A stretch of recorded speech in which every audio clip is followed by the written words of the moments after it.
Former burglars of Reddit, where is one place people should never hide valuables?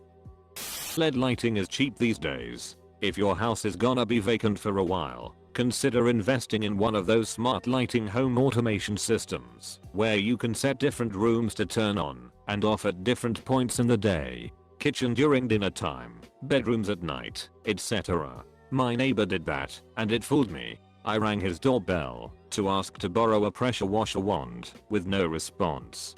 Figured he was with family and wasn't taking any more visitors, but turns out he's been on vacation for the past 4 days. This doesn't exactly answer the question asked, but it is a tip on potentially protecting your valuables. Bear with me, because it's a bit strange. Glue a spare key, not one that opens something important, under your doormat. Weird, right? A few years ago I did this in addition to installing cameras. Over the last couple of years I've seen this exact scenario play out. Thief walks to the door, checks under the mat, unsuccessfully tries to grab the key, backs up, looks around to see if anyone is watching, presumably because they think they have fallen for some trap/prank where they are being surveilled, and leaves. They don't even search for another way in, because it spooks them. This is great. My parents did something similar, but they also stuck a note to the underside of the mat saying look up. One time a kid did look up straight to our camera. Took it to the police, who couldn't do anything with it anyway, because he didn't actually steal anything, or damage any property. Had my house burglarized by a so-called friend.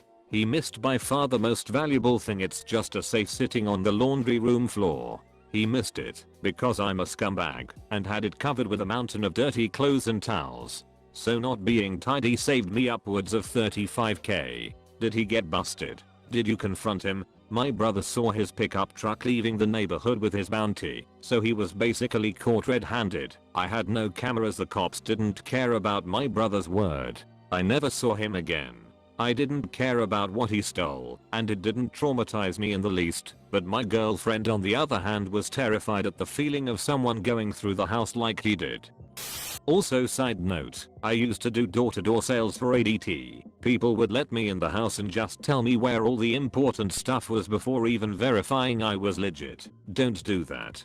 We had new windows in recently. The blokes that came took out the windows so fast and so quietly, I thought shit, I hope they are paid enough to never think about doing break-ins. I imagine it would probably work well too. Sometimes the more obvious it is, the less people think to check. Put some high-vis on, and just drill the door off. Nobody will probably say anything. And if you really want to just fuck with them, after stealing everything, hang a new door with different locks. Should go further, paint the walls, hang pictures of an obviously different family, and rearrange the furniture. They will be too busy questioning their own sanity to worry about what you stole. In my old neighborhood, if you got broken into and didn't have anything worth stealing, they'd trash your place. Like cut open your mattress, smash all your kitchenware, defecate on your floor. Serious business. Edit. Thanks for the silver. Maybe after it gets stolen they won't trash my apartment as bad. A group hit our block a couple times. My roommate and I, broke college students, didn't have shit. Jar of change, BB gun, dumb shit. My engineer neighbor had a watch collection. They left most of the more expensive models, but decided to kick dents in all his new high-end stainless appliances and $10k speakers. Didn't take the speakers, just kicked them in.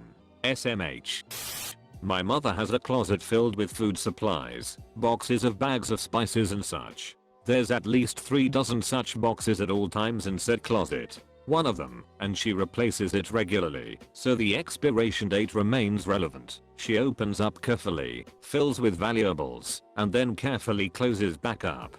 She had me try to find which one of the boxes it was. I genuinely couldn't tell from sight alone. Only the slightly different heft tipped me off after 10 minutes. No burglar will ever find that stash. No burglar will ever find that stash. They will now. Violent burglar accosted me, demanded money. I grabbed a spice jar, where I'd hidden the rent from my alcoholic roommate, and handed over cash. A few days later he hit the place again, and was frustrated going through each spice jar and finding nothing. Pro tip. Hide your small valuables inside a used/empty fire extinguisher. No one is going to steal a fire extinguisher. I had a fire extinguisher stolen from my car. Fuck. There goes my whole game plan. I'm not a burglar, but no one else in this thread is either. I am, however, a police officer. Hiding your valuables is fine, but ideally you don't want to get even to the point where someone is in your house. Most people worried about where to hide their valuables would be better off spending time considering their house's security from the outside. My advice: front perimeter. Unless you have a gated mansion, then your front door is going to be accessible from the street. That means there is no benefit security wise in high fences, prickly hedges, etc. All these do is screen your house from view, making it far easier for someone to break into without being seen. If you're looking at 2 houses and only one can be seen from the road, then you're 100% going to be breaking into the other. That's why picket fences, low hedges / walls, etc. are ideal. A gravel driveway is a nice touch too, nice and noisy so anyone approaching your house makes their presence known. Rear perimeter. Completely the opposite advice is true here. At least here in the UK, the rear of most houses is shielded from view, so anyone getting into your back garden will have undisturbed access to your house. So you want to shield your house from view and make access difficult. Tall hedges, solid fences, prickly bushes, etc. are your friends. Flat roofs. Here in the UK it's common to have a single-story garage with a flat roof attached to your house. Often the house will have a window that opens over it. That window needs to be closed. Exterior lighting, cameras and alarms both make a house much less attractive to a burglar. Lights, both motion sensing and just a simple porch light, make someone scoping out the house or trying to force entry much more visible. Cameras and alarms are pretty obvious deterrents. Again, it's about making your house a less tempting target than others as opposed to creating an impenetrable fortress. Sheds. Sheds are a soft touch for burglary. Garden tools, bikes, DIY tools, etc. are expensive and very easy to sell second-hand. Go on eBay and look at the price of a decent second-hand petrol mower or leaf blower. That's easy money and low risk when you consider that it takes about 2 seconds to cut off a padlock and no one will be sleeping in the shed. Don't leave expensive kit in sheds. Cover the windows so that the contents can't be readily seen, and install motion sensing lighting to cover them. If you're keen as mustard, there are even cheap wireless alarms that link to basically a doorbell in the house. But the best advice is just be sensible what you're storing there. Breaking and entering tools. Don't leave your ladders and other tools that can be used to break into your house readily accessible outside it. I've seen houses with open upstairs windows and a set of ladders stored visibly down one side of the house. If you're leaving out tools that a burglar can use to break into your house, then you're doing it wrong. Tradesman. When you park your van outside your house, you are saying, "I've got expensive tools here." Don't leave them in your van. Letterboxes. This probably isn't an issue for the States, but here in the UK we have letterboxes through our front doors. Most people also keep their house and car keys by the front door. If you can look through your letterbox and see your keys, then you need to move them. They can easily be hooked through the letterbox using, for instance, the top segment of a fishing rod. Then someone will be driving around in your car with a set of keys to your house. Spare keys. Don't hide a key outside your house. Certainly don't hide it in a fake rock, etc. If you absolutely must, then at least bury it in a flower bed or something.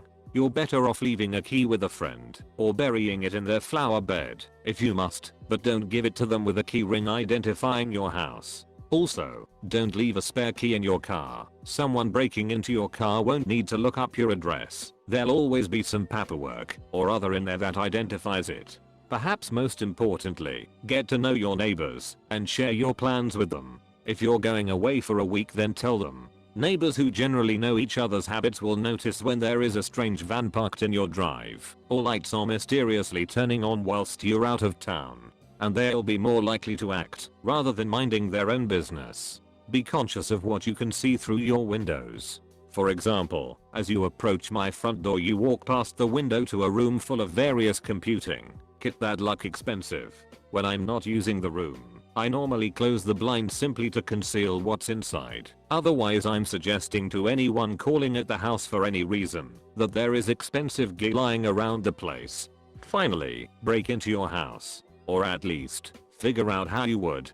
That will show you the weaknesses. When I was a student I was really bad at locking myself out of the house and would regularly need to break in. I've climbed the back fence to access a back door I suspected was left unlocked, used a piece of card to flick open the locks on sash windows, managed to wriggle down an old coal chute into the cellar, etc. Each time I'd fix the problem, but next time I was faced with a need to get inside I'd find another way in. It's a very helpful exercise to test your security. You're better off leaving a key with a friend or burying it in their flower bed if you must. Growing up my neighbor and I hid keys in fake rocks at each other's houses. So my neighbor's fake rock held a key to our house and vice versa. We thought we were so freaking clever. It's kind of like the unguessable P at SSW 0RD.